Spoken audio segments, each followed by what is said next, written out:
शेतकरी मित्रांनो नमस्कार, मी आपला शुभचिंतक अमोल पाटील।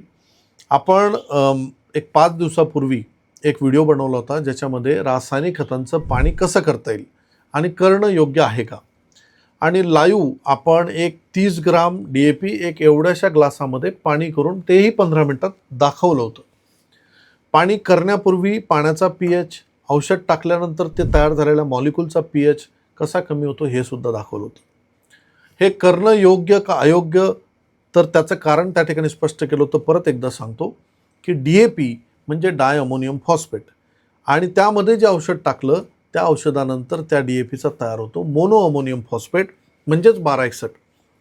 त्या मॉलिक्यूलचा pH हा 1 आला होता आणि परिणामी ते अपटेक होण्यासाठी अधिक सुसह्य किंवा अधिक चांगलं मॉलिक्यूल तयार होतो।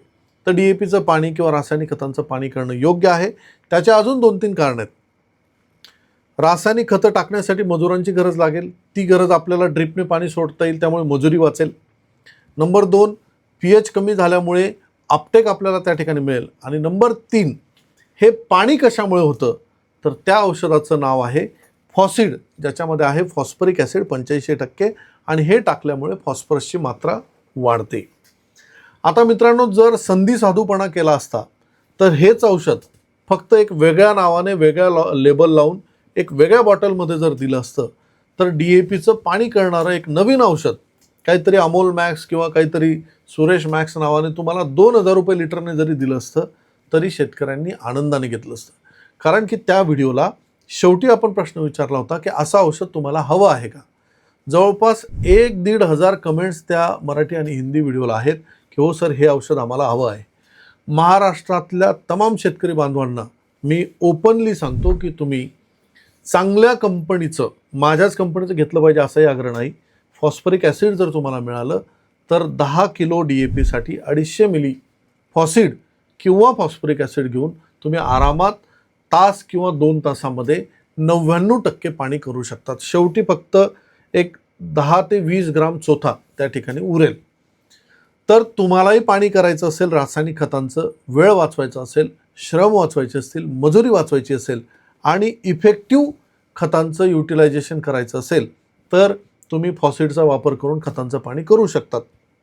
पण 10 किलो DAP साठी मी 1000 रुपयाचं औषध बाजारातून आणलं, मग त्याच्यापेक्षा DAP टाकलेला काय वाईट। कारण की 10 किलो DAPची किंमत प्लस 1000 रुपये औषधाची किंमत, मग त्यापेक्षा तुम्ही DAP डायरेक्ट फेकून द्या किंवा वॉटर सोल्युबल विकत आणलेलं परवडेल। तर रासायनिक खतांचं पाणी करणं हे योग्य आहे, तुम्ही ते पाणी करू शकता। त्याचं टेक्निकल कारण मी मागच्या व्हिडिओत दिलेलं आहे, त्याचे काही स्क्रीनशॉट मी तुम्हाला ह्या व्हिडिओमध्ये आता जोडतोय। पाणी कसं झालं, pH किती होता, आणि त्यासाठी फॉसिडचा वापर करून आपण DAPचं पाणी किंवा रासायनिक खतांचं पाणी करू शकतो। पण यासाठी संयुक्त खतच वापरा, शक्यतो DAP 924 आणि 102626 याच खतांचं पाणी करा। व्हिडिओ आवडला असेल तर मला कमेंट्समध्ये तुमची प्रतिक्रिया नक्की सांगा। 1 लिटर फॉसिडची किंमत ही फक्त 650 रुपये आहे। 10 किलोसाठी 250 ml लागेल, म्हणजे फक्त 150 रुपये। 10 किलो DAPचं पाणी करण्यासाठी आपल्याला फक्त 150 रुपये किंवा 200 रुपये एवढाच खर्च करावा लागणार आहे, त्यापेक्षा जास्त खर्च करण्याची आवश्यकता नाही। तर व्हिडिओ जर आवडला असेल तर मला कमेंट्समध्ये नक्की सांगा, आणि हा व्हिडिओ लाईक आणि शेअर करायला विसरू नका, सबस्क्राईब करायला विसरू नका। धन्यवाद।